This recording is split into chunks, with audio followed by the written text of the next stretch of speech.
Hi friends, 760 രൂപയിൽ trade ചെയ്തുകൊണ്ടിരുന്ന Paytm ഒരൊറ്റ ദിവസം കൊണ്ട് 20% താഴുകയും പിന്നീട് തൊട്ടടുത്ത ദിവസം പിന്നീട് 20% താഴുകയും അതിൻ്റെ തൊട്ടടുത്ത ദിവസം NSEയുടെ ആ ഒരു ലോവർ സർക്യൂട്ട് പരിധി 10% ആക്കിയതുകൊണ്ട് 10% മാത്രം തകരുകയും ചെയ്ത ഒരു സ്റ്റോക്കായിരുന്നു പേടിഎം. എന്നാൽ കഴിഞ്ഞ ദിവസം അത് ഒരു റീബൗണ്ട് 2% അല്ലെങ്കിൽ 3% ഒരു അപ്വേർഡ് മൂവ്മെൻറ്റും കാണിച്ചു. അപ്പോൾ മൊത്തം ഈ 3-4 ദിവസത്തെ ഈ ട്രേഡിംഗ് സെഷനിൽ ഏകദേശം 42-50% വൻ തകർച്ചയാണ് ഈ സ്റ്റോക്കിലുണ്ടായത്. അപ്പോൾ ഇൻവെസ്റ്റേഴ്സിന് തങ്ങളുടെ ഷെയറുകൾ വിറ്റ് ഈ സ്റ്റോക്കിൽ നിന്ന് തടിയൂരാനാവാതെ വിധം 3 ദിവസം ലോവർ സർക്യൂട്ടിൽ നിന്നത് അത്രമാത്രം ഒരു പരിതാപകരമായ അവസ്ഥയിലേക്ക് ഈ സ്റ്റോക്ക് എത്തിപ്പെടാനുള്ള കാരണം എന്താണ്, എന്ത് തെറ്റാണ് ഇവർ ചെയ്തത് എന്നാണ് നമ്മൾ ഈ വീഡിയോയിൽ പരിശോധിക്കുന്നത്. അപ്പോൾ R4iയിലേക്ക് എല്ലാവർക്കും ഒരിക്കൽ കൂടി സ്വാഗതം. അപ്പോൾ ഈ കമ്പനിയുടെ ആനുവൽ റിസൾട്ട് നോക്കിയാലും ലേറ്റസ്റ്റ് ക്വാർട്ടർലി റിസൾട്ട് നോക്കിയാലും കമ്പനി പുരോഗതിയുടെ പാതയിലാണ്. സെയിൽസ് വർദ്ധിപ്പിച്ചുകൊണ്ടിരിക്കുകയും പ്രോഫിറ്റ് നെഗറ്റീവ് ഗ്രോത്തിൽ നിന്ന് പോസിറ്റീവ് ഗ്രോത്തിലേക്ക് വരുന്നതിൻ്റെ സൂചനകൾ നൽകുകയും ചെയ്തുകൊണ്ടിരിക്കുന്ന ഈ ഒരു സന്ദർഭത്തിലാണ് ഈ RBIയുടെ ശക്തമായൊരു നീക്കം ഈ കമ്പനിക്കെതിരെ വന്നിട്ടുള്ളത്. ഇപ്പോൾ ജനുവരി 31 RBI നൽകിയ വാണിങ്ങിൽ പറയുന്നത് ഈ ഒരു മാസം സമയം നിങ്ങൾക്ക് നൽകിയിരിക്കുകയാണ്. ഫെബ്രുവരി 29 ശേഷം പേടിഎമ്മിൻ്റെ പേയ്മെൻറ്റ് ബാങ്കിൻ്റെ എല്ലാ പ്രവർത്തനങ്ങളും നിർത്തിവെക്കണം, അത് പൂർണ്ണമായിട്ടും എല്ലാം പേയ്മെൻറ്റ് ബാങ്ക് എന്നുള്ള പരിപാടി അവസാനിപ്പിക്കണമെന്നുമാണ് RBI നിർദ്ദേശിച്ചിട്ടുള്ളത്. അപ്പോൾ എന്താണ് ഈ പേയ്മെൻറ്റ് ബാങ്ക് എന്നും അത് മറ്റ് ബാങ്കുകളിൽ നിന്ന് എങ്ങനെയാണ് വ്യത്യാസപ്പെട്ടിരിക്കുന്നു എന്നും മനസ്സിലാക്കാതെ നമുക്ക് ഈ പേടിഎം നേരിടുന്ന പ്രശ്നത്തെ നമുക്ക് മനസ്സിലാക്കാൻ കഴിയില്ല. അപ്പോൾ പേടിഎമ്മിൻ്റെ ഒരു ബിസിനസ് മോഡൽ നോക്കുകയാണെങ്കിൽ അത് നമുക്ക് പ്രധാനമായിട്ട് 3 വിഭാഗങ്ങളായിട്ട് തരംതിരിക്കാം. ഒന്ന് അതിൻ്റെ പേയ്മെൻറ്റ് സർവീസാണ്. പേയ്മെൻറ്റ് സർവീസ് കൊണ്ട് ഉദ്ദേശിക്കുന്നത് അവരുടെ പേടിഎം വാലെ എന്ന് പറയുന്ന ഒരു സർവീസ് ഉണ്ട്. അപ്പോൾ അതിൽ നമുക്ക് നമ്മുടെ ബാങ്കിൽ നിന്ന് പൈസ അതിൽ നിക്ഷേപിക്കാം. ആ വാല ഉപയോഗിച്ചുകൊണ്ട് നമുക്ക് സാധാരണ ഇതിൽ പേയ്മെൻറ്റും നടത്താം. അപ്പോൾ അവിടെ നമ്മൾ പ്രത്യേകിച്ച് ഏതെങ്കിലും ഗൂഗിൾ പേയിൽ ചെയ്യുന്നത് പോലെ നമ്മളെ ബാങ്കിൽ നിന്ന് ആ സമയത്ത് തന്നെ പൈസ ട്രാൻസ്ഫർ ചെയ്യുന്ന ഒരു പരിപാടിയല്ല. വാലയിൽ നിന്ന് ഈസി ആയിട്ട് ട്രാൻസ്ഫർ ചെയ്യാവുന്ന ഒരു കൺവീനിയൻ്റ് ആയിട്ടുള്ളൊരു പേയ്മെൻറ്റ് മെത്തേഡാണ് പേടിഎം വാലയുടേത്. ഇതേപോലെ പേടിഎമ്മിന് ഗേറ്റ് വേ ഉണ്ട്, പേയ്മെൻറ്റ് ഗേറ്റ് വേ. അപ്പോൾ അതനുസരിച്ചിട്ട് മറ്റേതെങ്കിലും പേയ്മെൻറ്റ് നിങ്ങൾക്ക് നടത്താനുണ്ടെങ്കിൽ അതിന് പേടിഎമ്മിൻ്റെ ഗേറ്റ് വേ ഉപയോഗിച്ചുകൊണ്ട് നമുക്ക് പേയ്മെൻറ്റ് ചെയ്യാം. അതുപോലെ bill payments, electricity bill, water bill, telephone ബില്ലുകൾ, ഇതൊക്കെ നമുക്ക് പേടിഎമ്മിൻ്റെ ഈ പേയ്മെൻറ്റ് സർവീസ് ഉപയോഗിച്ച് ചെയ്യാൻ പറ്റാവുന്നതാണ്. അതേപോലെ QR കോഡുകൾ സ്കാൻ ചെയ്തുകൊണ്ട് പേയ്മെൻറ്റ്, അതുപോലെ POS ഡിവൈസസ്, അതായത് മർച്ചൻറ്റ് പല ഷോപ്പുകളിൽ നമ്മൾ കണ്ടിട്ടുണ്ട് പേടിഎമ്മിൻ്റെ ആ POS ഡിവൈസ്, അതിന് നമ്മൾ സ്കാൻ ചെയ്തുകൊണ്ട് നമുക്ക് പേയ്മെൻറ്റ് നടത്താം. അപ്പോൾ ഇത്തരത്തിലുള്ള ഒരു സർവീസാണ് ഒന്നാമത്തെ ഇവരുടെ ഒരു കാറ്റഗറി. രണ്ടാമത്തെ ഇവരുടെ ഒരു കാറ്റഗറി കൊമേഴ്സ് ആൻഡ് ക്ലൗഡ് സർവീസാണ്. അതിൽ നിന്ന് മൂവി ടിക്കറ്റുകൾ, ഫ്ലൈറ്റ് ടിക്കറ്റുകൾ, ബസ് ടിക്കറ്റുകൾ, ട്രെയിൻ ടിക്കറ്റുകൾ, പല ഇവൻറ്റുകളുടെയും ബുക്കിംഗ് അതൊക്കെ ചെയ്യാം. അതുപോലെ മിനി ആയിട്ടുള്ള ഒരു ആപ്പ് സ്റ്റോർ ഉണ്ട് അതിൽ. അതുകൂടാതെ ഇവർക്ക് പേടിഎം മാൾ എന്ന് പറയുന്ന ആമസോണും അതുപോലെ ഫ്ലിപ്കാർട്ടൊക്കെ പോലെയുള്ളൊരു ഇ-കൊമേഴ്സ് ബിസിനസ്സും ഇവർക്കുണ്ട്. അതുകൂടാതെ പേടിഎമ്മിൻ്റെ ഫസ്റ്റ് ഗെയിംസ് എന്ന് പറയുന്ന സർവീസും, അതായത് ഗെയിം സോണും ഈ പേടിഎമ്മിൻ്റെ ഈ പറയുന്ന കൊമേഴ്സ് ആൻഡ് ക്ലൗഡ് സർവീസ് സെക്ഷനിൽ നമുക്ക് കാണാൻ കഴിയും. ഇനി മൂന്നാമത്തെ പ്രധാനപ്പെട്ട സെക്ടറാണ് ഫൈനാൻഷ്യൽ സർവീസസ്. അപ്പോൾ ഇതാണ് നമ്മൾ കോൺസെൻട്രേറ്റ് ചെയ്യേണ്ട മേഖല. ഇവിടെയാണ് പേടിഎമ്മിൻ്റെ പേയ്മെൻറ്റ് ബാങ്ക്സ് വരുന്നത്. ഇവിടെ അതുകൂടാതെ പേടിഎം ഗോൾഡ് ഉണ്ട്, നമുക്ക് ഡിജിറ്റൽ പേപ്പർ ഗോൾഡുകൾ നമുക്ക് പേടിഎം ഈ ആപ്പിൽ നിന്ന് വാങ്ങാൻ കഴിയും. അതുകൂടാതെ പേടിഎം മണി എന്ന് പറയുന്ന ബ്രോക്കർ സർവീസ്, അതായത് അപ്സ്റ്റോക്സ്, സെറോദ പോലെയുള്ള ഈ ഡിസ്കൗണ്ട് ബ്രോക്കർ സർവീസ് പോലെയുള്ള സർവീസ്, അതുപോലെ മ്യൂച്വൽ ഫണ്ട് വാങ്ങാൻ കഴിയുന്ന ആ ഒരു സർവീസാണ് പേടിഎം മണി എന്ന് പറയുന്ന ഇവരുടെ സബ്സിഡിയറി നൽകുന്നത്. അതുകൂടാതെ ഫാസ്ടാഗ്, നമുക്കറിയാം ടോൾ പിരിവ് നടക്കുന്ന മേഖലകളിലൊക്കെ ഫാസ്ടാഗ് എന്ന് പറയുന്ന സംവിധാനമാണ്. അത് ഉപയോഗിച്ചുകൊണ്ട് ഓട്ടോമേറ്റഡ് ആയിട്ട് നിങ്ങളുടെ അക്കൗണ്ടിൽ നിന്ന് പൈസ പോകുന്ന രീതിയിലുള്ള ഒരു സംവിധാനമാണ് ഫാസ്ടാഗ്, അതും ഈ വിഭാഗത്തിൽപ്പെടുന്നത്. കൂടാണ്ട് പേടിഎം പോസ്റ്റ് പെയ്ഡ് എന്ന് പറയുന്ന സംവിധാനമാണ്. നമ്മൾ ടെലിഫോൺ ബില്ലുകൾ പോസ്റ്റ് പെയ്ഡ് ആയിട്ട്, അതുപോലെ നമ്മൾ കടമെടുത്തുകൊണ്ട് നമുക്ക് ഇൻസ്റ്റാൾമെൻറ്റായി പേയ്മെൻറ്റ് ചെയ്യുന്ന രീതി, അതുപോലെ പേടിഎം കാർഡ് എന്ന ഇൻസ്റ്റാൾമെൻറ്റ് കാർഡുകളുണ്ട്. കൂടാതെ പേടിഎമ്മിൻ്റെ ഇൻഷുറൻസ് സർവീസും ഉണ്ട്.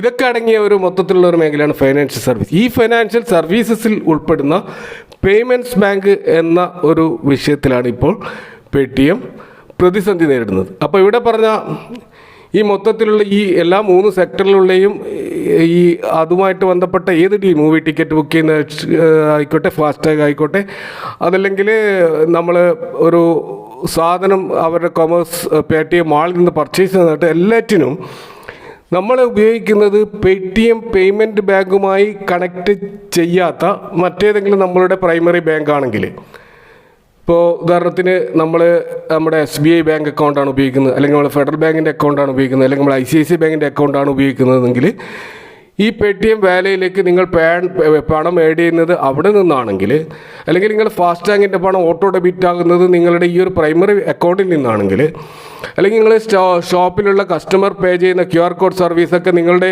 സ്വന്തമായിട്ടുള്ള ബാങ്ക് അക്കൗണ്ടുമായിട്ടാണ് കണക്ട് ചെയ്തിട്ടുള്ളത്, അതായത് SBI ആയിട്ടോ ICICI ബാങ്കുമായിട്ടാണോ കണക്ട് ചെയ്തിട്ടുള്ളതെങ്കിൽ നിങ്ങൾക്ക് ഇപ്പോഴത്തെ പ്രതിസന്ധി യാതൊരു വിധത്തിലും ബാധിക്കാൻ പോകുന്നില്ല. എന്നാൽ ഇതൊക്കെ നിങ്ങൾ കണക്ട് ചെയ്തിരിക്കുന്നത് പേടിഎമ്മിൻ്റെ തന്നെ പേടിഎം ബാങ്കിലേക്കാണെങ്കിലാണ് പ്രശ്നങ്ങൾ ഉണ്ടാകാൻ പോകുന്നത്. അപ്പോൾ പേടിഎം വഴിയുള്ള ഇടപാടുകൾ പേടിഎം പേയ്മെൻറ്റ് ബാങ്ക് ആണ് നിങ്ങൾ ഉപയോഗിക്കുന്നതെങ്കിൽ ഫെബ്രുവരി 29 ശേഷം അത് പ്രശ്നമാകും. അപ്പോൾ പേയ്മെൻറ്റ് ബാങ്കിൽ ഡെപ്പോസിറ്റോ മറ്റ് ഓട്ടോ ഡെബിറ്റ് ഫെസിലിറ്റികളോ ഉപയോഗിക്കുന്നുണ്ടെങ്കിൽ അതൊക്കെ ഒഴിവാക്കാനുള്ള ഒരു സമയം എന്ന നിലക്കാണ് RBI ഫെബ്രുവരി 29 വരെ നമുക്ക് സമയം നീട്ടി നൽകിയിട്ടുള്ളത്. അപ്പോൾ എന്താണ് ഈ പേയ്മെൻറ്റ് ബാങ്ക് എന്ന വിഷയത്തിലേക്ക് തന്നെ നമുക്ക് വരാം. മറ്റ് പരമ്പരാഗത ബാങ്കിൽ നിന്നും പേയ്മെൻറ്റ് ബാങ്ക് വ്യത്യാസപ്പെട്ട് കിടക്കുന്നത് അതിൻ്റെ സൗകര്യപ്രദവും എളുപ്പത്തിൽ സാധിക്കുന്നതുമായ ഓൺലൈൻ സർവീസ് കൊണ്ടാണ്. ഒരു ബാങ്കിൽ പോകാതെ തന്നെ നമുക്ക് ഡെപ്പോസിറ്റ് ചെയ്യാനും, അതേപോലെ ഒരു ബാങ്കിൽ പോയിട്ട് അവിടെയുള്ള പേപ്പർ വർക്കുകളും ഡോക്യുമെൻറ്റിൽ നൂലാമാലകളിലൊന്നും പെടാതെ ലോൺ എടുക്കാനും, അങ്ങനെയുള്ള മറ്റ് പല വിധത്തിലുള്ള സർവീസുമാണ് നമുക്ക് ഒരു ഫോൺ ഉപയോഗിച്ചുകൊണ്ട് ജസ്റ്റ് ഒരു ഏതാനും ക്ലിക്കുകളിലൂടെ നമുക്ക് സാധിക്കുന്നത്. ഈ ഒരു പ്രത്യേകതയാണ് പേയ്മെൻറ്റ് ബാങ്കിനുള്ളത്. എന്നാൽ ഇങ്ങനെ ഒരു കൺവീനിയൻസ് ഉണ്ടെങ്കിൽ തന്നെ ഈ സാധാരണ ബാങ്കുകൾ പോലെ ഇഷ്ടംപോലെ പണം ഡെപ്പോസിറ്റ് ചെയ്യാനോ അല്ലെങ്കിൽ ഇഷ്ടംപോലെ പണം ക്രെഡിറ്റ് അനുവദിക്കാനോ പേയ്മെൻറ്റ് ബാങ്കിന് സാധിക്കില്ല. അതിന് കൃത്യമായ റെസ്ട്രിക്ഷൻസ് ഉണ്ട്. അപ്പോൾ പേടിഎമ്മിൻ്റെ കാര്യത്തിൽ ഇവിടെയുള്ള റെസ്ട്രിക്ഷൻ പേയ്മെൻറ്റ് ബാങ്കിൻ്റെ കേസിൽ പരമാവധി 2 ലക്ഷം മാത്രമേ അവർക്ക് ഡെപ്പോസിറ്റായിട്ട് നമ്മുടെ കയ്യിൽ നിന്ന് സ്വീകരിക്കാൻ കഴിയുകയുള്ളൂ. അപ്പോൾ ഇങ്ങനെ സ്വീകരിക്കുന്ന ഈ ഡെപ്പോസിറ്റ് അവർക്ക് സ്വന്തമായിട്ടൊരു ബാങ്കില്ല. അവർ ചെയ്യുന്നത് ആ ബാങ്ക് വേറെ പുറത്തുള്ള മറ്റൊരു ബാങ്കുമായി ടൈപ്പ് ഉണ്ടാക്കുന്നു. ഇപ്പോൾ ഉദാഹരണത്തിന് പേടിഎമ്മിൻ്റെ കേസിൽ ഇവിടെ ഇൻഡസ്ഇൻഡ് ബാങ്കുമായിട്ടാണ് അവരുടെ ടൈപ്പ്. അപ്പോൾ നമ്മൾ ഇൻവെസ്റ്റ് ചെയ്യുന്ന പണം ഈ ഇൻഡസ്ഇൻഡ് ബാങ്കിലേക്ക് ഫിക്സഡ് ഡെപ്പോസിറ്റായിട്ട് പോവുകയാണ് ചെയ്യുന്നത്. അതിൻ്റെ ഇൻട്രസ്റ്റാണ് നമുക്ക് അവർ നൽകുന്നത്. ഇതുപോലെ പേടിഎം ആർക്കെങ്കിലും ലോൺ അനുവദിക്കുന്നുണ്ടെങ്കിൽ അത് ഇതേപോലെ ലെൻഡിങ് ബിസിനസ് ചെയ്യുന്ന മറ്റ് ബാങ്കുകൾ അല്ലെങ്കിൽ മറ്റ് ഫൈനാൻഷ്യൽ സർവീസ് കമ്പനികളുമായിട്ട് ഇവരൊരു ടൈപ്പ്, ഒരു തേർഡ് പാർട്ടി പാർട്ട്ണർഷിപ്പ് ഉണ്ടാക്കുകയാണ്. ആ പാർട്ട്ണർഷിപ്പ് ഉണ്ടാക്കുന്നതിൻ്റെ അടിസ്ഥാനത്തിൽ അവരാണ് നമുക്ക് ക്രെഡിറ്റ് ചെയ്യുന്നത്. ഉദാഹരണത്തിന് ആദിത്യ ബിർള ക്യാപിറ്റൽ പോലെയുള്ള അല്ലെങ്കിൽ ടാറ്റ ക്യാപിറ്റൽ പോലെയുള്ള കമ്പനികളാണ് പേടിഎമ്മിൻ്റെ കാര്യത്തിൽ ഈ കാര്യങ്ങൾ ചെയ്യുന്നത്. അപ്പോൾ ഇവിടെ പേയ്മെൻറ്റ് ബാങ്കിൻ്റെ ഉപയോഗം എന്താണെന്ന് വെച്ച് കഴിഞ്ഞാൽ, നമ്മളൊരു അക്കൗണ്ട് തുടങ്ങുമ്പോൾ കസ്റ്റമേഴ്സിൻ്റെ ID ഡീറ്റെയിൽസ് അല്ലെങ്കിൽ KYC ഡീറ്റെയിൽസൊക്കെ ഈ പേടിഎം ബാങ്ക് കളക്ട് ചെയ്യുന്നുണ്ട്. അപ്പോൾ അത് ഒരു പ്രാവശ്യം കളക്ട് ചെയ്ത് കഴിഞ്ഞാൽ അത് അവരുടെ ഡാറ്റാ ബാങ്കിൽ സൂക്ഷിച്ച് കഴിഞ്ഞാൽ പിന്നീട് നമ്മൾ ഏത് ബാങ്കിൽ നിന്ന് കടമെടുക്കുമ്പോഴും അല്ലെങ്കിൽ ഏത് ബാങ്കിൽ നമ്മൾ പൈസ ഡെപ്പോസിറ്റ് ചെയ്യുമ്പോൾ ഒക്കെ ആ ഒരു ഡാറ്റ അവർക്ക് ഈസി ആയിട്ട് ആക്സസ് ചെയ്ത് ഉപയോഗിക്കാൻ കഴിയും. അപ്പോൾ അതുകൊണ്ട് തന്നെ നമ്മൾ മൾട്ടിപ്പിൾ ലോൺ എടുക്കുമ്പോഴോ അല്ലെങ്കിൽ മൾട്ടിപ്പിൾ ടൈം ഡെപ്പോസിറ്റ് ചെയ്യുമ്പോൾ ഒന്നും ഈ KYCയുടെ നൂലാമാലകളൊന്നും ഇല്ലാതെ ഇതൊക്കെ ഈസി ആയിട്ട് ഫോണിലൂടെ ചെയ്യാൻ പറ്റുമെന്നതാണ് പേയ്മെൻറ്റ് ബാങ്കിൻ്റെ പ്രസക്തി. അപ്പോൾ ഈ വലിയൊരു ഡാറ്റാ ബേസ് ഇവർക്കുള്ളത് കൊണ്ട് തന്നെ പേടിഎമ്മിൻ്റെ ടൈപ്പിലൂടെ തങ്ങളുടെ ബാങ്കിങ് ബിസിനസ് വളർത്താമെന്ന് മനസ്സിലാക്കിയാണ് മറ്റ് ബാങ്കുകൾ ഈ പേടിഎമ്മുമായിട്ടുള്ള ഈ ഒരു പാർട്ട്ണർഷിപ്പും അതിലൂടെ ഈ പേടിഎം പ്ലാറ്റ്ഫോം ഉപയോഗിച്ചുകൊണ്ട് അവരുടെ ബാങ്കിങ് സർവീസസ് പ്രൊവൈഡ് ചെയ്യുന്നത്. അപ്പോൾ ഗൂഗിൾ പേ വഴി നാം പേയ്മെൻറ്റ് നടത്തുമ്പോൾ നമ്മുടെ UPI IDയുടെ സഫിക്സ് OKSBI അല്ലെങ്കിൽ OKICICI എന്നിങ്ങനെയാണ് നമ്മൾ കാണുക. ഇപ്പോൾ ഫോൺ പേയിലായാലും മറ്റേത് പേയ്മെൻറ്റ് ആപ്പിലും ഇതേപോലെ ഏതെങ്കിലും എസ്റ്റാബ്ലിഷ്ഡ് ആയ ബാങ്കിൻ്റെ പേരാണ് നമുക്ക് കാണാൻ കഴിയുക. എന്നാൽ പേടിഎമ്മിൻ്റെ UPI IDയുടെ കാര്യത്തിൽ നമുക്ക് കാണാൻ പറ്റുന്ന സഫിക്സ് @paytm എന്ന് തന്നെയായിരിക്കും. അതായത് ഇവിടെ ഈ പേടിഎം വഴിയാണ് നമ്മൾ UPI ട്രാൻസാക്ഷൻ നടത്തുന്നത്. പേടിഎമ്മിൻ്റെ പേയ്മെൻറ്റ് ബാങ്ക് വഴിയാണ് ഈ UPI ട്രാൻസാക്ഷൻ നടത്തുന്നത്. അതുകൊണ്ട് തന്നെ ഫെബ്രുവരി 29 വരാൻ പോകുന്ന ബാൻ UPI ട്രാൻസാക്ഷനെയും ബാധിക്കാം. അതേപോലെ മർച്ചൻ്റ് QR കോഡ് സ്കാൻ ചെയ്യുമ്പോൾ ഈ മർച്ചൻറ്റിൻ്റെ പണം പൂൾ ചെയ്യുന്ന ഈ പേയ്മെൻറ്റ് ബാങ്ക് പേടിഎമ്മിൻ്റെ പേയ്മെൻറ്റ് ബാങ്ക് ആണെങ്കിൽ അവിടെ മർച്ചൻറ്റിൻ്റെ ആ QR കോഡ് ട്രാൻസാക്ഷനെയും ഇത് ബാധിക്കാൻ പോവുകയാണ്. അപ്പോൾ മൊത്തത്തിൽ പേയ്മെൻറ്റ് ബാങ്ക് ബാൻ ചെയ്യുന്നതിലൂടെ പേടിഎമ്മിൻ്റെ ആ ഒരു ബിസിനസ് ഇക്കോ സിസ്റ്റം മൊത്തത്തിൽ ഒരു ഡിസ്റപ്റ്റ് ആവാൻ പോവുകയാണ്. അപ്പോൾ ഇവിടെ നമ്മൾ മറ്റൊരു കാര്യം മനസ്സിലാക്കേണ്ടത്, ഈ എന്തുകൊണ്ടാണ് RBI ഇങ്ങനെ ഒരു നടപടി ഇവർക്കെതിരെ എടുത്തത് എന്ന് നോക്കിക്കഴിഞ്ഞാൽ 2015 പേയ്മെൻറ്റ് ബാങ്ക് ലൈസൻസിന് ഇവർ അപ്ലൈ ചെയ്തുകൊണ്ട് 2017 ആ ലൈസൻസ് ഇവർ നേടുമ്പോൾ ഈ ഇന്ത്യയിൽ കാര്യമായിട്ട് ഇവർ മാത്രമാണ് ഈ ഒരു രംഗത്തുണ്ടായിരുന്നത്.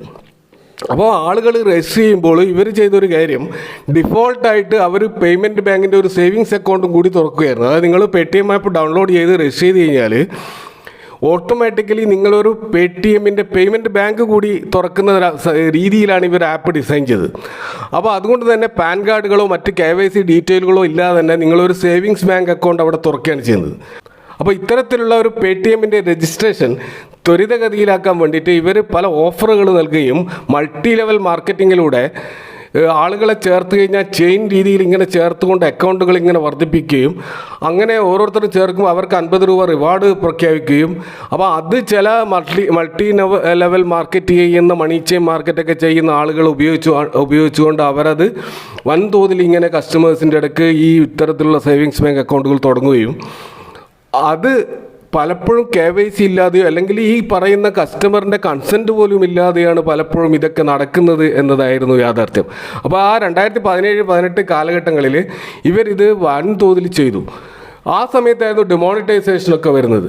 അപ്പോൾ ഈ ഡിമോണിറ്റൈസേഷൻ വന്ന സമയത്ത് Paytm കറോ എന്നുള്ള സ്ലോഗനിലൂടെ ക്യാഷ്ലെസ് ട്രാൻസാക്ഷൻ്റെ പ്രസക്തി വർദ്ധിച്ചതുകൊണ്ടും ആ ഒരു അവസരം വളരെ ഒരു അനുകൂല അവസരമായി Paytm ഉപയോഗിച്ചു. അപ്പോൾ ഈ ഡിമോണിറ്റൈസേഷൻ്റെ ഏറ്റവും വലിയൊരു ഗുണഭോക്താവ് എന്ന് പറയാൻ പറ്റുന്ന ഒരു ആപ്പാണ് ഈ Paytm ആപ്പ്. അപ്പോൾ ഈ അഗ്രസീവ് മാർക്കറ്റിങ്ങിലൂടെ വ്യാപകമായിട്ട് പേയ്മെൻറ്റ് അക്കൗണ്ട് തുടങ്ങിയതിനാൽ ഈ പലപ്പോഴും ആധാർ ലിങ്കിങ്ങോ അതേപോലെ കസ്റ്റമറുടെ കൺസെൻറ്റോ ഇല്ലാതെ അക്കൗണ്ടുകൾ വലിയ തോതിൽ ഇങ്ങനെ വർദ്ധിച്ചത് മൊത്തത്തിൽ ആ ഒരു മേഖലയിൽ ഒരു അരാജകത്വം ഉണ്ടാക്കി എന്ന് RBI കണ്ടെത്തി. അപ്പോൾ RBI ഇത് ആദ്യമായല്ല Paytmനെതിരെ നീങ്ങുന്നത്. 2018 പുതിയ അക്കൗണ്ടുകൾ തുടങ്ങുന്നത് നിർത്തിവെക്കാൻ RBI Paytmനോട് ആവശ്യപ്പെട്ടിരുന്നു. അപ്പോൾ 2021 ഒരു ഫോൾസ് ഇൻഫർമേഷൻ നൽകിയതിൻ്റെ പേരിൽ 1 കോടി രൂപ Paytmനെതിരെ RBI ഫൈൻ രേഖപ്പെടുത്തുകയും ചെയ്തിരുന്നു. അപ്പോൾ 2022 പുതിയ കസ്റ്റമേഴ്സിനെ സ്വീകരിക്കുന്നതിൽ നിന്ന് Paytmനെ പൂർണ്ണമായിട്ടും RBI വിലക്കുക പോലും ചെയ്തിരുന്നു. പിന്നീട് ഒരു IT ഓഡിറ്റ് ഫേമിനെ ഉപയോഗിച്ചുകൊണ്ട് RBI ഇവരുടെ മൊത്തത്തിലുള്ള IT സിസ്റ്റത്തിനെ ഓഡിറ്റ് ചെയ്യാനും ശ്രമിച്ചിരുന്നു. അപ്പോൾ ഇങ്ങനെ പല വിധത്തിലുള്ള നടപടികൾ ഇവർക്കെതിരെ പലപ്പോഴും RBI എടുത്തിരുന്നു. ഏറ്റവും ഒടുവിലാണ് ഈ പറയുന്ന Paytmൻ്റെ നിലവിലുള്ള കസ്റ്റമറെയും ബാധിക്കുന്ന തരത്തിലുള്ള വളരെ സ്ട്രോങ് ആയിട്ടുള്ള ഒരു തീരുമാനം ഈ Paytm ബാങ്കിൻ്റെ പ്രവർത്തനം പൂർണ്ണമായി നിർത്തിവെക്കാൻ RBI പറഞ്ഞിട്ടുള്ളത്. അപ്പോൾ February 21 എന്ന ഡെഡ് ലൈനുമാണ് ഇവിടെ നൽകിയിട്ടുള്ളത്. അപ്പോൾ ഈ ഒരു പ്രതിസന്ധിയിൽ നിന്ന് Paytmന് മറികടക്കുക എന്നുള്ളത് അത്ര എളുപ്പമല്ല. Paytmൻ്റെ ബാങ്ക് പ്രവർത്തനം അവസാനിപ്പിച്ച് അവരുടെ UPI ID @Paytm എന്നതിന് പകരം ആ സിസ്റ്റം മാറ്റി വേറെ ഏതെങ്കിലും HDFC ബാങ്കോ അല്ലെങ്കിൽ ICICI ബാങ്കോ അല്ലെങ്കിൽ മറ്റേതെങ്കിലും യെസ് ബാങ്കോ പോലെയുള്ള ബാങ്കുകൾ വന്നിട്ട് ഇവരെ ഈ പറയുന്ന ഇവരുടെ പേയ്മെൻറ്റ് ബാങ്കിനെ ഏറ്റെടുത്താൽ മാത്രമേ അത് സാധ്യമാവുകയുള്ളൂ. അപ്പോൾ ഇത് അത്ര എളുപ്പമുള്ള കാര്യമല്ല. കാരണം ഈ Paytmൻ്റെ കസ്റ്റമർ ബേസ് എന്ന് പറഞ്ഞാൽ അത്ര വലുതാണ്. Paytmൻ്റെ 100 മില്യൺ KYC കസ്റ്റമേഴ്സ് ഉണ്ട് എന്നാണ് ഒടുവിലത്തെ കണക്കുകൾ സൂചിപ്പിക്കുന്നത്. ഇതുകൂടാതെ 300 മില്യൺ വാലെ യൂസേഴ്സ് ഇവർക്ക് സ്വന്തമായിട്ടുണ്ട്. അതുകൂടാതെ 30 മില്യൺ ബാങ്ക് അക്കൗണ്ട് ഹോൾഡേഴ്സും ഉണ്ട്. അതുപോലെ 17% ഫാസ്ടാഗ് മാർക്കറ്റ് ഷെയറും ഇവർക്കുണ്ട്. അപ്പോൾ ഇത്രയധികം വലിയൊരു കസ്റ്റമർ ബേസുള്ള ഈ കമ്പനിയെ സംബന്ധിച്ചിടത്തോളം ഇവരുടെ UPI ട്രാൻസാക്ഷൻ്റെ ഈ ഐഡിയും അതേപോലെ ഓരോ മർച്ചൻ്റ് ഷോപ്പുകളിലൊക്കെ വെച്ചിട്ടുള്ള ആ QR കോഡൊക്കെ മാറ്റി പുനഃസ്ഥാപിക്കുക എന്ന് പറയുന്നത് ഒരു ഹിമാലയൻ ടാസ്ക്കാണ്. ഈ February 29 കൊണ്ടൊന്നും അവർക്കത് ചെയ്യാൻ സാധിക്കില്ല. അപ്പോൾ ഇത്രയധികം കൺസ്യൂമേഴ്സിനെ ഒരുപക്ഷെ അതുകൊണ്ട് തന്നെ പിടിച്ചു നിർത്താൻ Paytmന് കഴിയില്ല. അപ്പോൾ ഈ അവസരം സ്വാഭാവികമായിട്ടും മറ്റ് പേയ്മെൻറ്റ് ഇപ്പോൾ ഫോൺപേ പോലെയുള്ള അല്ലെങ്കിൽ ഗൂഗിൾ പേ പോലെയുള്ള പേയ്മെൻറ്റ് ആപ്പുകൾ ഈ ഒരു അവസരം തീർച്ചയായും ഉപയോഗിക്കും. കൂടാതെ ജിയോ ഫൈനാൻഷ്യൽസ് പോലെയുള്ള പുതുതായിട്ട് മാർക്കറ്റിൽ വന്നുകൊണ്ടിരിക്കുന്ന പേയ്മെൻറ്റ് സർവീസിലുള്ള കമ്പനികളൊക്കെ ഇത് ഉപയോഗിക്കാൻ സാധ്യതയുണ്ട്. അപ്പോൾ അതുകൊണ്ട് തന്നെ ഇവരുടെ കസ്റ്റമർ ബേസ് അതിശക്തമായി തകരാനുള്ള സാധ്യതയും ഉണ്ട്. അപ്പോൾ ഡിമോണിറ്റൈസേഷൻ കാലത്ത് ഇത്രയധികം ഉപകാരം ചെയ്ത ഇന്ത്യയിലെ ക്യാഷ്ലെസ് എക്കണോമിയിലെ ഈ മേജർ ഫിൻടെക്കിനെ ഇങ്ങനെ നിർദാക്ഷിണ്യം സർക്കാർ തകർക്കുന്നു എന്ന് വാദിക്കുന്നവരുണ്ട്. അപ്പോൾ ഇത് ജിയോ ഫിനാൻഷ്യൽ സർവീസസിന് വഴിയൊരുക്കാൻ വേണ്ടി ചെയ്യുന്നതാണെന്നും വാദിക്കുന്നവരുണ്ട്. അപ്പോൾ യഥാർത്ഥത്തിൽ അതിൻ്റെ സത്യാവസ്ഥ നമുക്കൊന്നും അറിയില്ല. അപ്പോൾ ചൈനീസ് മൾട്ടിനാഷണൽ കമ്പനിയായ ആലിബാബക്ക് ഈ Paytmൽ 25% ഹോൾഡിംഗ് ഉണ്ടായിരുന്നു. അപ്പോൾ അത് ഡാറ്റ ലീക്കേജിന് കാരണമാകുമെന്നും പ്രത്യേകിച്ച് ചൈനയുമായി സുഖകരമല്ലാത്ത ഒരു ബന്ധം പുലർത്തുന്ന ഇന്ത്യയുമായിട്ട് ഇത്തരം അവിടെയുള്ള ഒരു മൾട്ടിനാഷണൽ കമ്പനി ഇതിൽ ഇൻവെസ്റ്റ് ചെയ്യുന്നത് ശരിയല്ല എന്നുള്ള രീതിയിലുള്ള ഒരു സമീപനവും ഇന്ത്യ ഗവൺമെൻറ് സ്വീകരിച്ചതിൻ്റെ ഭാഗമായിട്ട് ഈ പേടിഎമ്മിനെതിരെ ഇത്ര ശക്തമായി നീങ്ങുന്നത് എന്ന് വാദിക്കുന്നവരുമുണ്ട്. അപ്പോൾ എന്നാൽ അലിബാബ ഈ കഴിഞ്ഞ 1-2 വർഷങ്ങൾക്ക് ഉള്ളിൽ ഈ അവരുടെ ഹോൾഡിംഗ് പൂർണ്ണമായി ഇതിൽ നിന്ന് ഒഴിവാക്കി എല്ലാം വിറ്റ് ഒഴിവാക്കിയതായിട്ടാണ് നമുക്ക് കാണാൻ കഴിയുക. അപ്പോൾ പേടിഎമ്മിൻ്റെ IPO തന്നെ ഒരു വമ്പിച്ച ഡിസാസ്റ്റർ ആയിരുന്നു.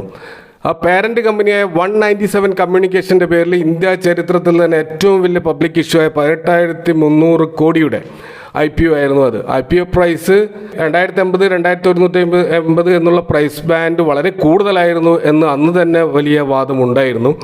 അപ്പോൾ 18th നവംബറിലാണ് ഈ 2022 നവംബറിലാണ് ഈ സ്റ്റോക്ക് ലിസ്റ്റ് ചെയ്തത്. ലിസ്റ്റ് ചെയ്യുമ്പോൾ NSEയിൽ 1,950 രൂപക്കാണ് ലിസ്റ്റ് ചെയ്തത്. അതായത് ലിസ്റ്റിങ്ങിൽ തന്നെ 9.3% ഡൗൺ ആയിട്ടാണ്, അല്ലെങ്കിൽ ലോസിലാണ് ഇത് ലിസ്റ്റ് ചെയ്തത്. അതുകൊണ്ട് അപ്പോൾ തന്നെ ഇതിൽ ഇൻവെസ്റ്റ് ചെയ്ത ഇൻവെസ്റ്റേഴ്സിനൊക്കെ വലിയ തോതിലുള്ള വെൽത്ത് നഷ്ടപ്പെട്ടിരുന്നു.